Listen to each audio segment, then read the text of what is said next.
سلامونه او ښه راغلاست. په دې درس کې به موږ د دوو مهمو موضوعاتو په اړه زده کړه وکړو. points of view د وینا یا لیکلو زاویه او numbers singular او plural.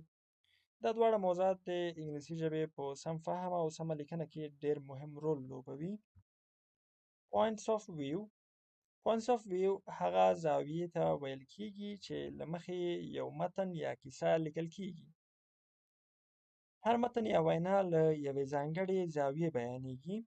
په انګلیسي ژبه کې درې اصلي points of view شته: first person point of view, second person point of view, third person point of view.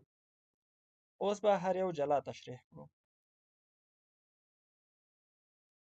first person point of view first person point of view هغه وخت کاریږي چې ویونکی د خپل ځان په اړه خبرې کوي. په دې حالت کې د I ضمیر کاریږي. دا زاویه شخصي فکرونه، احساسات او نظریات څرګندوي او هم په رسمي او غیر رسمي خبرو کې کاریږي. بیلګه: I am feeling hungry, so I'll go grab myself some snacks. یعنی زه وږی یم نو ځم چې یو څه خوراک واخلم. second person point of view second person point of view هغه وخت کاریږي چې ویونکی مستقیما له اوریدونکي سره خبرې کوي. په دې زاویه کې د یو ضمیر کاریږي. پیغام یا وینا مستقیم اوریدونکي ته متوجه وي. بیلګه: You must be feeling hungry. Go ahead and grab some snacks. یعنی ته به وږی یې، لاړ شه او یو څه خوراک واخله. third person point of view third person point of view هغه وخت کاریږي چې ویونکی د ځان او اوریدونکي پرته د بل چا په اړه خبرې کوي. په دې زاویه کې ضمیرونه لکه they, she, he کاریږي. بیلګه: The kids are feeling hungry, so they grabbed some snacks. دلته د kids نه ویونکی دی او نه اوریدونکی. دا زاویه اکثره په رسمي لیکنو، مقالو او راپورونو کې کاریږي. number singular and plural. اوس راځو دوهمې برخې ته. number انګلیسي ژبه کې اسم او فعل د شمیر له مخې بدلیږي. که یو شی مفرد وي singular، که له یو څخه زیات وي plural. بیلګه: put the teapot back on the shelf. دلته teapot یو دی singular. put the teapots back on the shelf. دلته teapots ډیر دي plural. singular and plural forms. singular nouns singular هغه اسم دی چې یو شي ته اشاره کوي.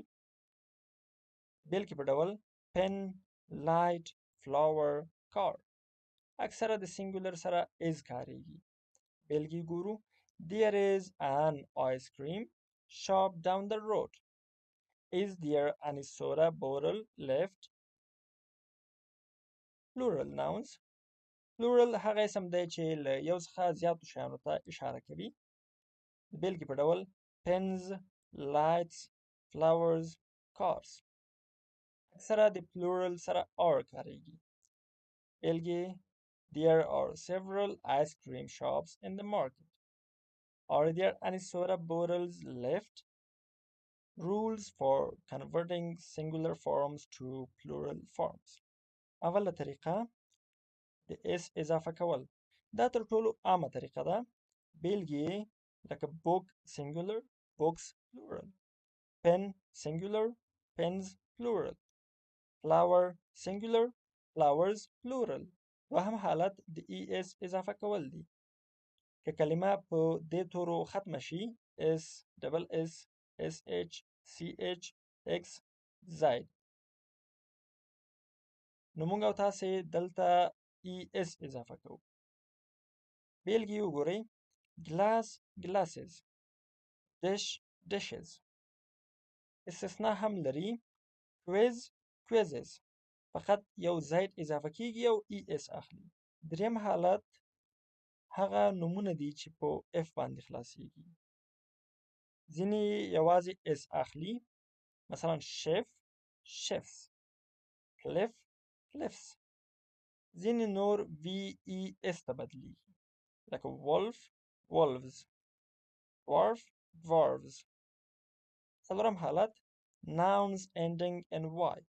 دلته دوه حالته وجود لري که مخکې له y نه واول وي یو اس اضافه کوو او پلورل کیږي مثلا day days pray prays.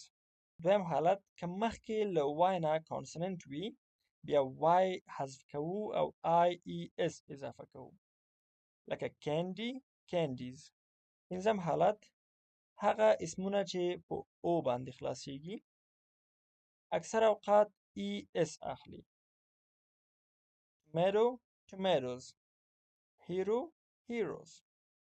استثناوې هم لري لکه piano pianos cello cellos. او په یاد ولرئ چې ولکانو لپاره هم اس او هم ای اس کولی شو چې اضافه کړو لکه ولکانوس او ولکانوز دواړه سم دي.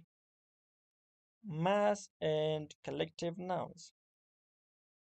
mass nouns تل د سنګولر په توګه کاریږي. بیلګې sand snow rain knowledge. جملې وګورئ rain is pouring outside knowledge is power. collective nouns د ډلې لپاره کاریږي او د جملې له مفهوم سره سم سنګولر یا پلورل کیدای شي. بیلګې وګورئ teams groups committees. جملو کې اوس وګورئ singular the chair is selected for the competition. plural the teams will fly to France tomorrow for the World Cup. له تاسو څخه ډیره مننه چې دا درس مو واورید. د points of view او number په پوهه ستاسو لیکنه او خبرې ډیرې قوي کیږي. په بل درس کې به نور هم مهم ګرامري موضوعات زده کړو. او هیره دې نه وي چې د دې درس مطابق یو کویز جوړ شوی دی او تاسو کولی شئ چې لینک باندې کلیک وکړئ او هلته کویز تکمیل کړئ.